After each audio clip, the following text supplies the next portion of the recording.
নিঃসন্দেহে যারা ঈমান এনেছে, যারা ছিল ইহুদি, খ্রিস্টান এবং সাবি, এদের সবার মাঝে যে কেউই আল্লাহর উপর ঈমান আনবে পরকালের উপর এবং নেক কাজ করবে, তাদের জন্যে তাদের মালিকের কাছে পুরস্কার থাকবে এবং এসব লোকের কোনো ভয় নেই, তারা চিন্তিতও হবে না।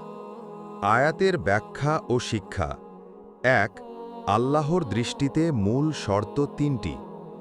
এই আয়াতে আল্লাহ তাআলা স্পষ্ট করে দিয়েছেন যে কোনো জাতি, বংশ বা ধর্মীয় পরিচয়ই মুক্তির নিশ্চয়তা দেয় না, বরং মুক্তির জন্য ৩টি শর্ত জরুরি: আল্লাহর প্রতি সত্যিকারের ঈমান, পরকালের প্রতি বিশ্বাস, সৎকর্ম বা নেক আমল।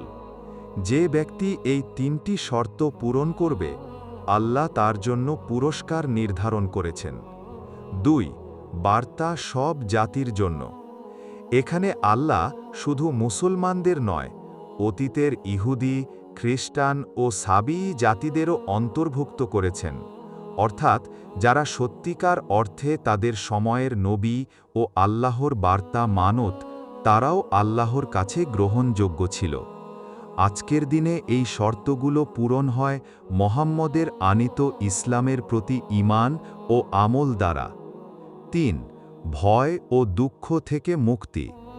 আল্লাহ প্রতিশ্রুতি দিয়েছেন, তাদের কোনো ভয় থাকবে না এবং তারা চিন্তিতও হবে না।